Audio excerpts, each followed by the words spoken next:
चलिए देखिए, last class में हम लोगों ने विद्युत रसायन में इलेक्ट्रोलाइटिक सेल यानी कि जो विद्युत अपघटनी सेल थे वो हमने कंप्लीट कर लिए थे। ठीक है, विद्युत रसायन के अंदर विद्युत अपघटनी सेल हमारे कंप्लीट हो गया था।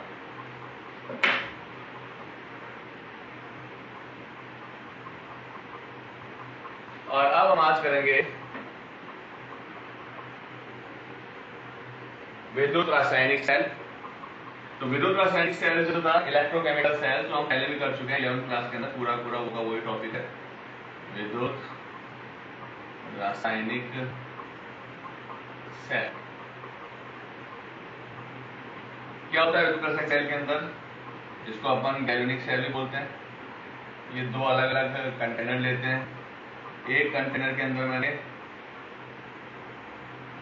जिंक रॉड डाल दिया और दूसरे कंटेनर के अंदर क्या डाला अपने, कॉपर, और दोनों को कंडक्टिंग वायर के साथ कनेक्ट कर दिया। ठीक है, यहाँ पर कनेक्शन को कंप्लीट करने के लिए अपन ने क्या लगाया, साथ में एक उल्टे यू के आकार की नलिका लगा दी, जिसको हम क्या कहते हैं, लवण सेतु बोलते हैं। लवण सेतु। ये अपने पास एनोड है, जिंक रॉड, और ये अपने पास कैथोड है, copper rod. Zinc rod dip किया हुआ है जिंक सल्फेट में, कॉपर रॉड डिप किया हुआ है कॉपर सल्फेट में। ठीक है, तो विद्युत रासायनिक सेल के बारे में हम लोगों ने पहले 11th क्लास में जो टॉपिक लिखा था वही हम वापस रिपीट कर रहे हैं, क्योंकि इसके अलावा अपने पास सेम चीज है अपने पास जो 11th में था, वही टॉपिक अपने पास ये 12th में। तो हेडिंग डालिए विद्युत रासायनिक सेल, वह सेल जो रासायनिक ऊर्जा को विद्युत ऊर्जा में परिवर्तित करते हैं। रासायनिक ऊर्जा को विद्युत ऊर्जा में परिवर्तित करते हैं। गैल्वेनिक सेल या वोल्टीय सेल, गैल्वेनिक सेल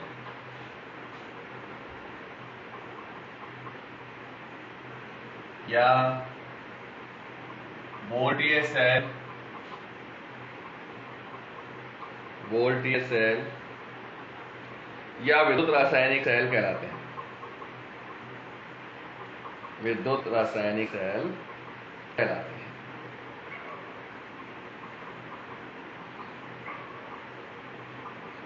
इन सेलों में ऑक्सीकरण व अपचयन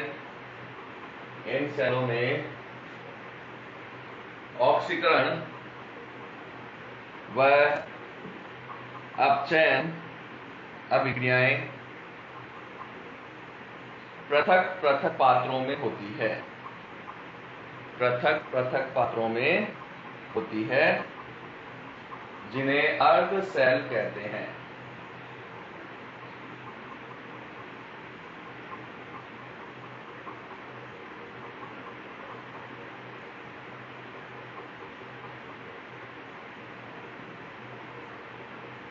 अर्ध सेल कहते हैं। यहां होने वाली रेडॉक्स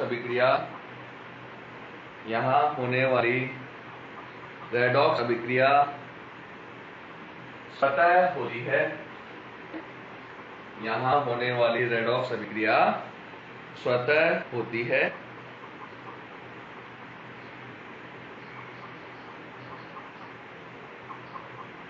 अर्थात इनके लिए डेल्टा जी का मान ऋणात्मक होता है। डेल्टा जी, गिब्स मुक्त ऊर्जा परिवर्तन का मान कैसा होगा इनके लिए, ऋणात्मक होता है, क्योंकि स्वतः अभिक्रिया है। Line change. अब डालो हेडिंग गैल्वेनिक सेल या डैनियल सेल, क्योंकि अपने पास विद्युत रासायनिक सेल का एग्जांपल है गैल्वेनिक सेल। तो अब गैल्वेनिक सेल क्या होता है, कैसा स्ट्रक्चर, वो अब हम डिस्कस करेंगे। तो हेडिंग डाल लो गैल्वेनिक सेल या डैनियल सेल।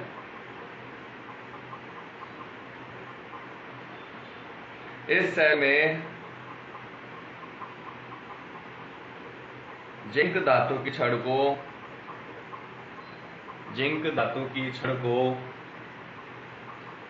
जिंक सल्फेट के विलयन में जिंक सल्फेट के विलयन में रखा जाता है तथा कॉपर इलेक्ट्रोड तथा कॉपर धातु की छड़ को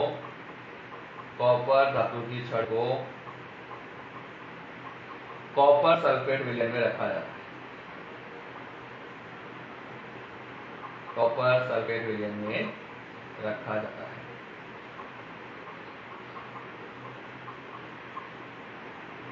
दोनों छड़ें एक संयोजी तार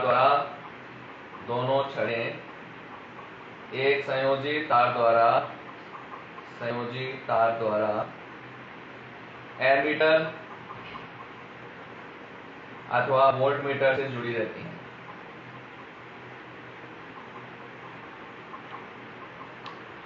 तथा दोनों बीकर के मध्य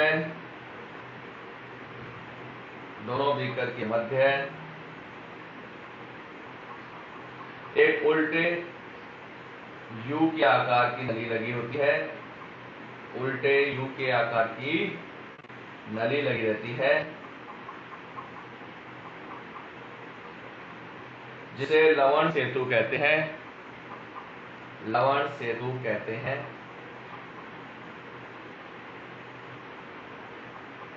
इसमें KCl पोटेशियम क्लोराइड अथवा पोटेशियम नाइट्रेट KNO3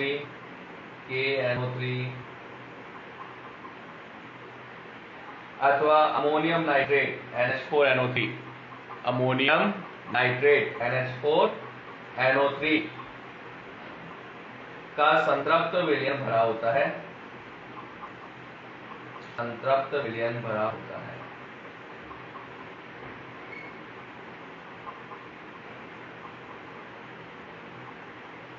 लवण सेतु के दोनों सिरों को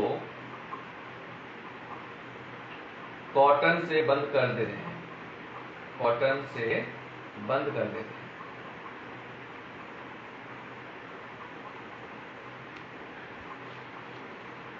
लवण सेतु के दो कार्य हैं। फर्स्ट, यह परिपथ पूर्ण करता है। एंड सेकेंड, आयनों के संतुलन को बनाए रखता है।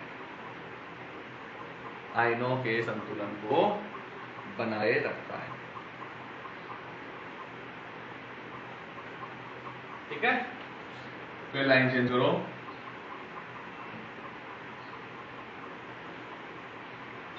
सेल में जिंक एनोड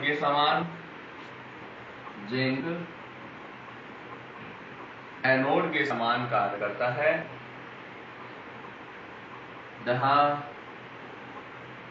जिंक ऑक्सीकृत होकर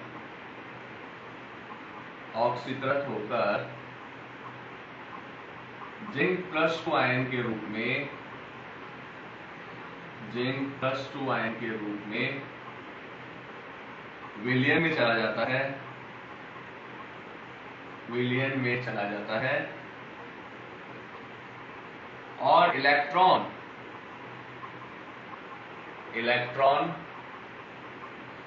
धातु सरफेस पे मतलब धातु सतह पर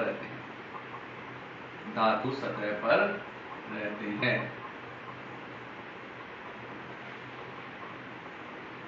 सेल में एनोड ऋणावेशित व कैथोड धनावेशित होता है।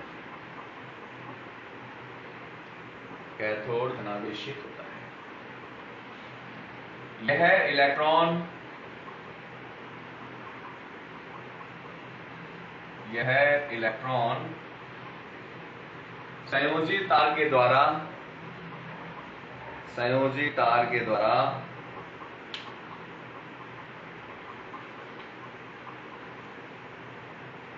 कॉपर छड़ पर जाते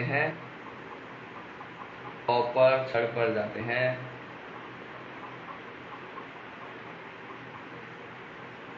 तथा विलयन में उपस्थित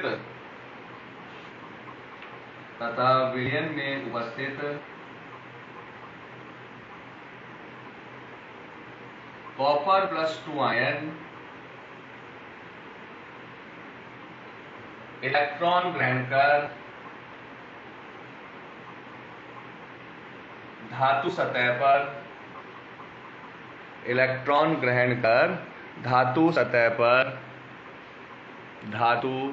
पर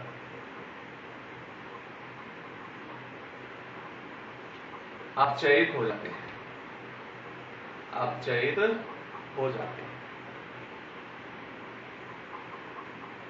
अतः अभिक्रिया के दौरान जिंक की छड़ का भार धीरे धीरे कम हो जाता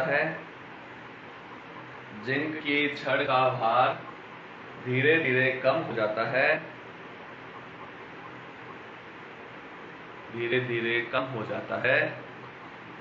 और जिंक आयन की सांद्रता बढ़ती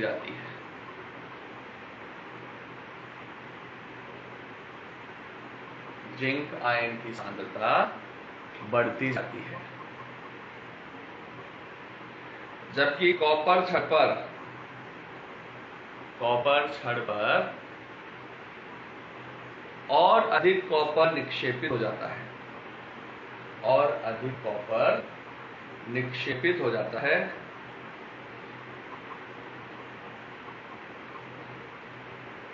और विलयन में कॉपर +2 आयन की सांद्रता घट जाती है।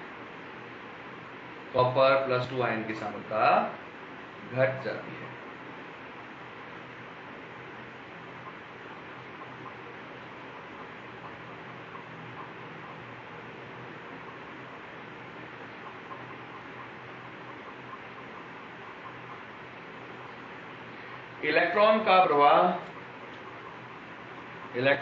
प्रवाह एनोड से कैथोड की तरफ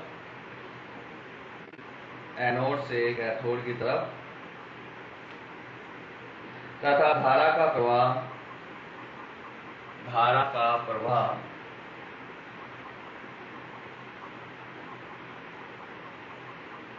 कैथोड से एनोड की तरफ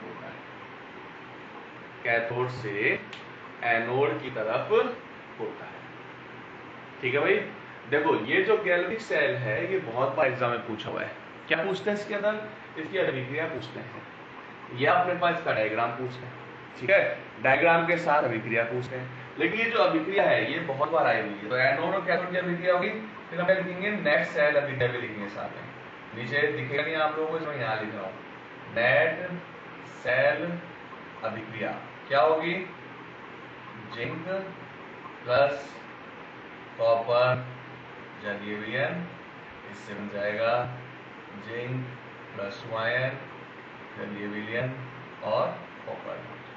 तो ये अपने पास नेट सेल अभिक्रिया है। ये एनोड और कैथोड दोनों मिला दें तो जो सेल अभिक्रिया बनती है वो ये बनती है। तो बहुत इंपॉर्टेंट है अपने पास, एग्जाम में काफी टाइम आ चुका है। अगर तुम पिछले साल में पेपर उठा देखोगे तो हर 1-2 साल के अंदर इसके बारे में पूछा होगा आप लोगों से। ठीक है, डायग्राम बना लो इसका।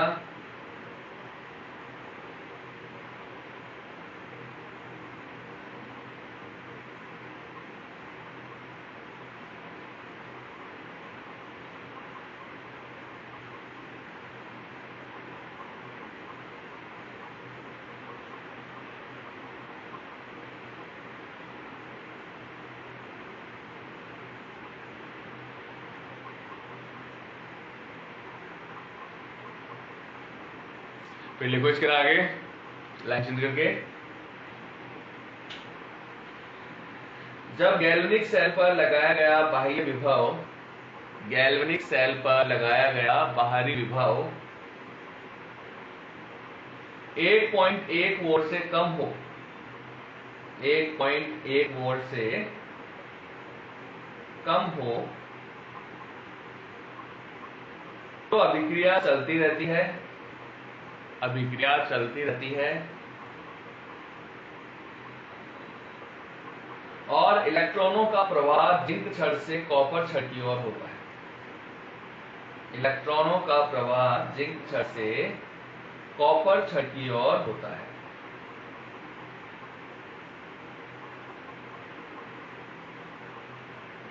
और विद्युत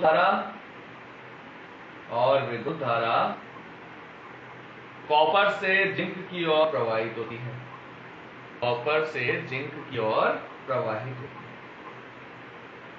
लाइन चेंज। यदि बाहरी विभव का मान 1.1 वोल्ट के बराबर हो, बाहरी विभव का मान 1.1 वोल्ट के बराबर हो तो अभिक्रिया पूर्णतः रुक जाती है, अभिक्रिया पूर्णतः रुक जाती है और धारा का कोई प्रवाह नहीं होता। अभिक्रिया रुक जाती है और धारा का कोई प्रवाह नहीं होता। थर्ड पॉइंट लाइन करके, और जब बाहरी विभव का मान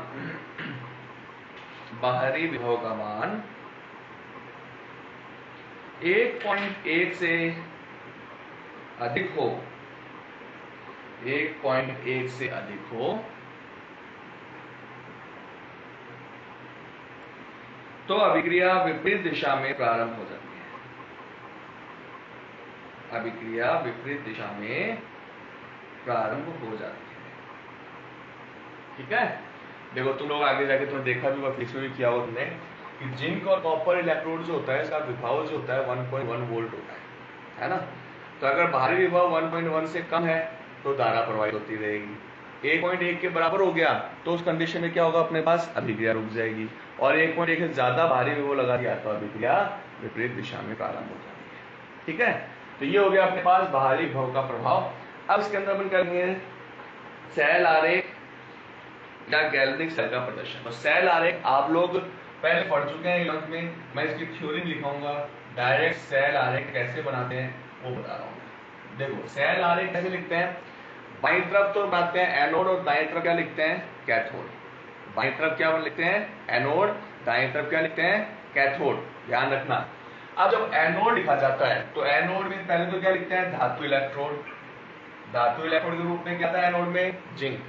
तो पहले धातु इलेक्ट्रोड लिखते हैं, फिर एक सीधी रेखा, उसके बाद उसका विद्युत अपघटनीय विलयन कि धातु इलेक्ट्रोड जो है कौन से विद्युत अपघटनीय विलयन में डूबा हुआ है। जिंक सल्फेट में डूबा हुआ है तो जिंक सल्फेट को लिख सकते हैं, या हम लिख देंगे भाई धातु जिंक भी, तो विलयन में क्या है, जिंक +1 है। और चूंकि अपने पास ये विद्युत रासायनिक सेल के अंदर इनकी सांद्रता कितनी लेते हैं, 1m लेते हैं अपन।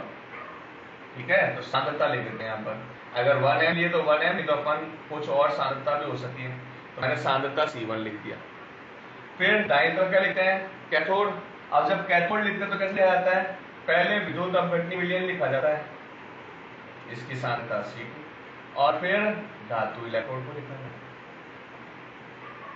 अब दोनों के बीच में क्योंकि लवण सेतु है तो दोनों के बीच में दो सीधी खड़ी रेखा खींची जाती है जो लवण सेतु को दर्शाता है।